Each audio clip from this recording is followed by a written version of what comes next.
Good morning, everybody. Welcome to Recovery Classroom. My name is Drew. I am an alcoholic, and today I'm a recovering alcoholic, and I cannot be any more grateful. I have a big stack of note cards here on my desk. They've been here forever now, since I've been here at this desk, I think.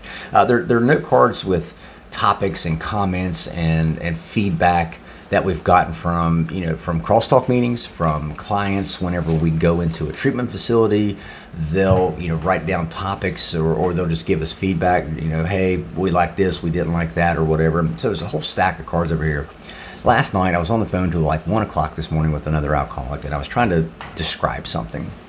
And so I just reached over and grabbed the note card, and of all the note cards there, I pulled this one out, just again on random chance, and it had a really interesting topic, and a topic that kind of goes in line with what I'd already planned on discussing today. Anyway, the human body is always changing. We're in a constant state of change. Matter of fact, our world, our lives are in a constant state of change. That's the only thing constant in our world, in our existence, is we're always changing, and yet we hate change. We're scared and apprehensive of change, and that makes sense. Especially in the context of getting clean and sober, I hear all the time, well, I'm scared of getting clean and sober. I don't know what to expect. And when it comes to change, what we're really afraid of, we're not afraid of change, we're afraid that we can't control it. We can't control that change. And this kind of goes along the same lines of this card that I just happened to draw out. What was it like meeting and shaking the sober me's hand? And when I read that, I was like, oh my God, I remember being fearful of meeting the new me. I remember being apprehensive at meeting the new version of me. What do I mean by that? Well, I spent years and years and years and years and years drinking. Matter of fact, as I shared the other day, I became the very thing I never wanted to become. I became the type of person that I thought long ago I would never allow myself to become. And because I became that person I didn't want to became the new normal. Matter of fact, it became so normal, I forgot about the original person I used to be in the first place. And so when I decided to get clean and sober, and I decided to take that step, so to speak, there was a fear and apprehension in my mind about what happens if I meet this new version of me that I don't like this guy. And I finally remember resolving it in my head. As far as one, this new version of me is going to be different than the original version of me. I'm going to say that again. The new version of me is going to be different than the original version of me. And how so?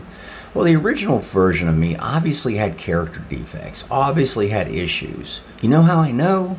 Because the original version of me turned into an alcoholic. So I obviously had some things going on.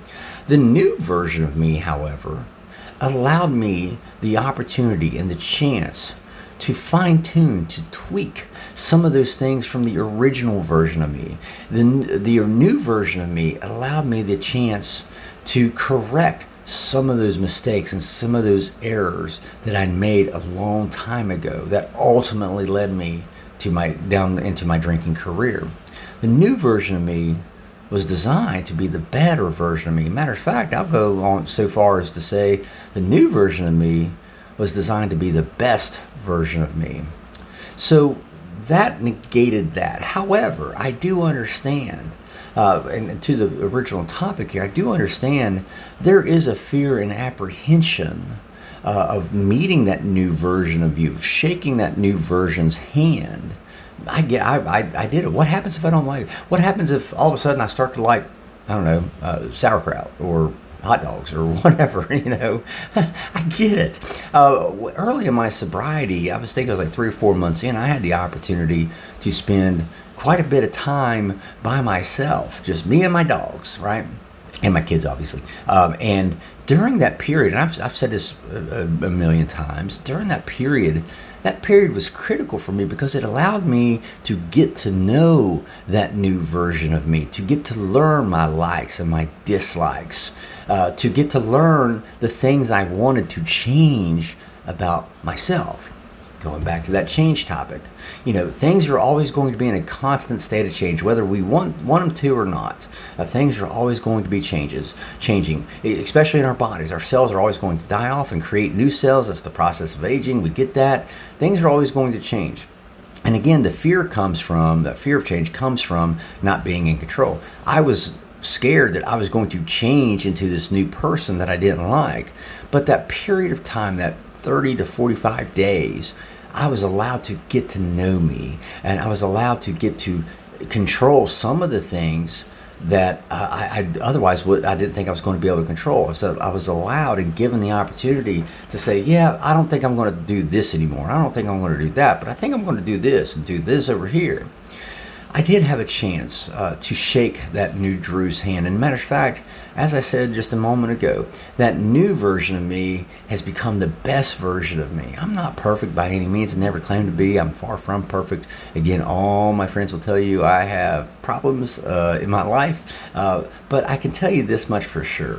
I had to be patient, I had to have faith, and I had to take time takes time, to get to know that new version of me. See, getting to know that new version of me, again, that allowed me the chance to say, you know what, I don't think I need to be doing this anymore. I don't think I need to be thinking this way anymore.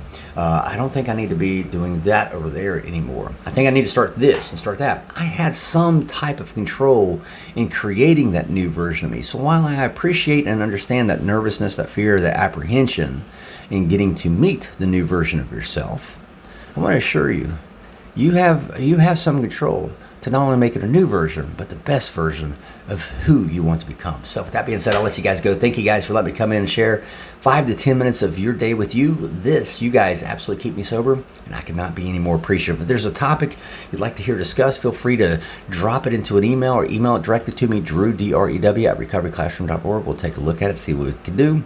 You can also like and share these videos with your friends. Invite your friends to the Recovery Classroom Facebook group page. Matter of fact, we have a private group to where you can join that private group and nobody knows you're in there unless you're in there. And you can even reach out to us through Facebook, the Facebook Messenger, the Recovery Classroom Facebook Messenger. There's a whole slew of us, men and women alike, who are just thankful and appreciative that we've had the opportunity to recover from a seemingly hopeless state of mind and body. We'll be talking again soon. Remember, guys, you can't get drunk if you don't take that first drink.